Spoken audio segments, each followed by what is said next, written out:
Welcome, everyone. Welcome back to LegalSpeak, a Cold North production.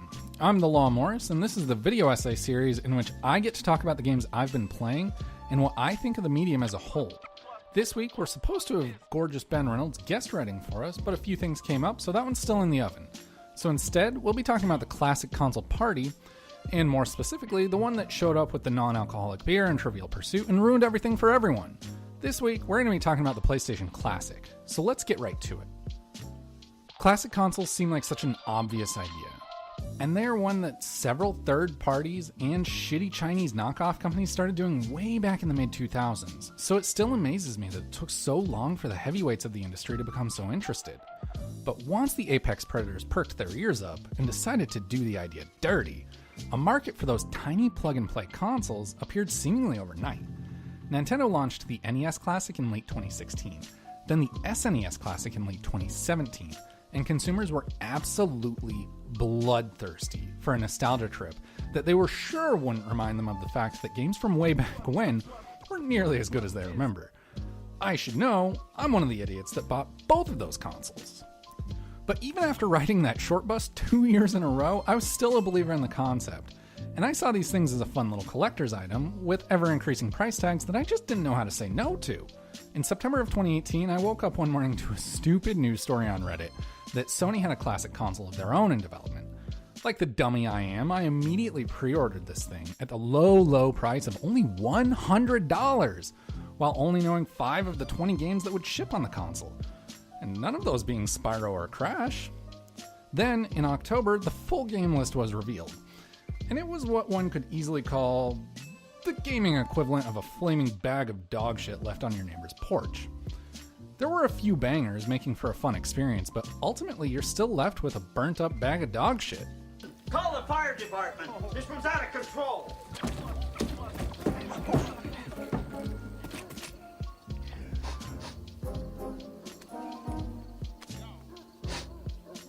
Poop again! So I canceled my pre-order. And within weeks of its release, the PlayStation Classic was $60, which was still too much for even someone as stupid as myself to pay for this console. But then a couple months ago, when walking through Best Buy, I saw the classic console on sale for the fire sale price of $40. And still, nobody in that store was stupid enough to buy it. Nobody but me, that is. I'm retarded?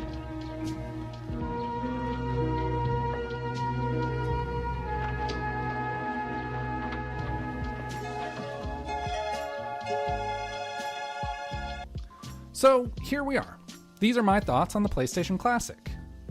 From the moment I opened the box, this console was practically screaming at me. It was almost laughing at me about what an idiot I was for having made such a stupid purchase. This product is without a doubt the single worst unboxing experience I've ever had. The packaging is a box inside a box inside a box with the console mounted front and center, and once removed, you then have to carefully unfold the box so as not to ruin it. I did buy this thing primarily as a collector's item after all, to be able to reach in and pull out the controllers and cables from their Anne Frank-esque hiding place under where the console was so proudly displayed. Seriously, I can't make this up.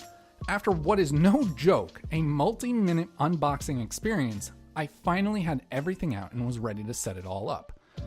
Setup was easy, but then again, so was disappointment. So there are a few things the PlayStation Classic really nails. Disappointed!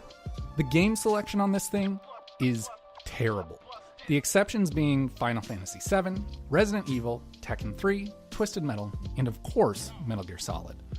There are 20 preloaded games, and none of them, aside from Jumping Flash, are particularly bad.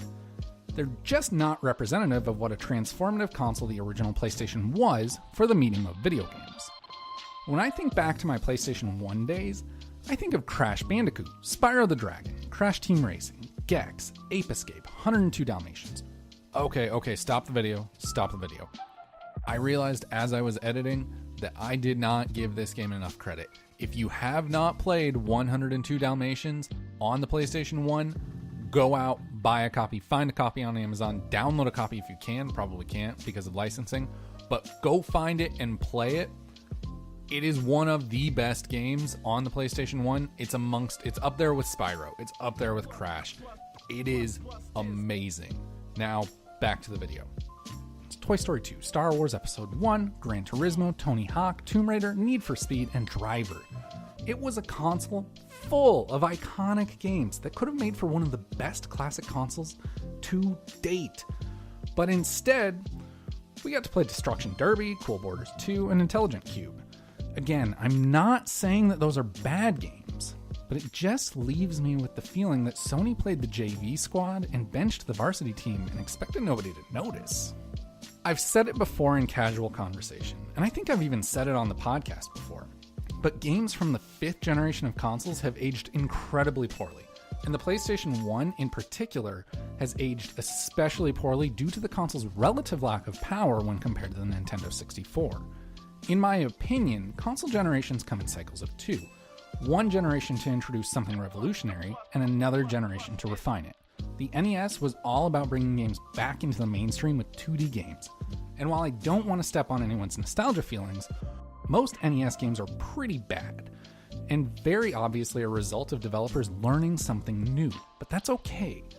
But then, the SNES was the NES, but it was just better, and devs really had a handle on what they were doing and were able to fully realize the vision that was started on the NES.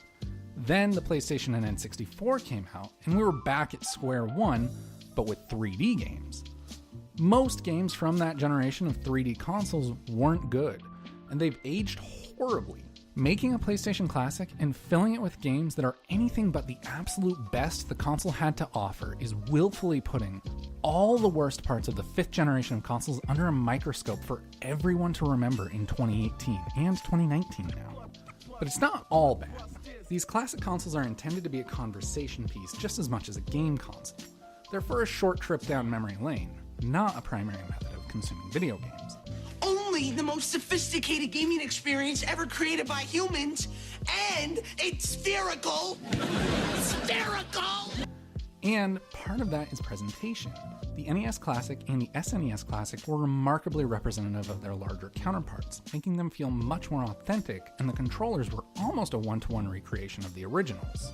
At the launch of the NES and SNES Classics, I was really only disappointed by one thing, and that was the controller ports.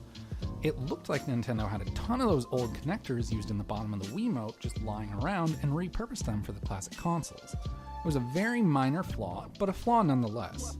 Not only did Sony match the build quality of and accuracy to the originals that Nintendo offered, but they actually outdid Nintendo in one respect by using a standard USB-A connector for the controllers, then building a custom plastic housing around it to make it look like the original proprietary plug when plugged into the console. It's a really cool attention to detail that I wish had gone into every aspect of the product. So would I recommend the PlayStation Classic? Well, that really depends on a few things. At $100, the answer is a firm hell no. No! No! No! At $60, I would say you better have a lot of disposable income and very little desire for this thing to do anything meaningful for you.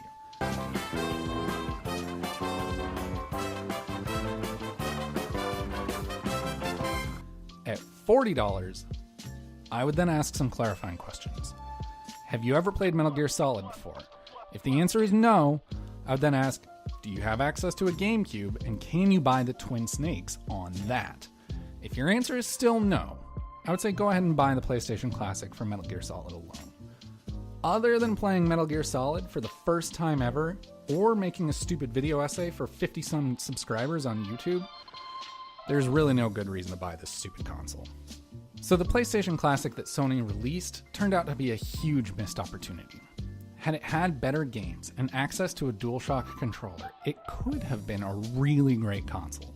But Sony was clearly just trying to push out a quick cash grab as opposed to making something that would stand as an honorable tribute to a great console. It's a shame it had to happen this way. But now that the only really heavy hitter that can be fairly easily emulated left to get a classic iteration is the N64, at least we don't have to worry about Sony leaving another flaming bag of dog shit in the form of a PS2 classic in our local retailers. Poop again! Were you as stupid as me and bought a PlayStation Classic? Let me know how they fooled you in the comments down below. And while you're down there, let me know what you think of the classic console fad, and if we've come to the end or not. Don't forget to check out our website, coldnorthpro.com, for everything we do all in one spot. You should also subscribe to our gaming podcast, Hard Reset, and our movies podcast, No Refunds, the podcast that watches bad movies so you don't have to. You can find both of those on most major podcast services. I'll be back next week talking about why I don't pre-order games, so until then, just go play some games.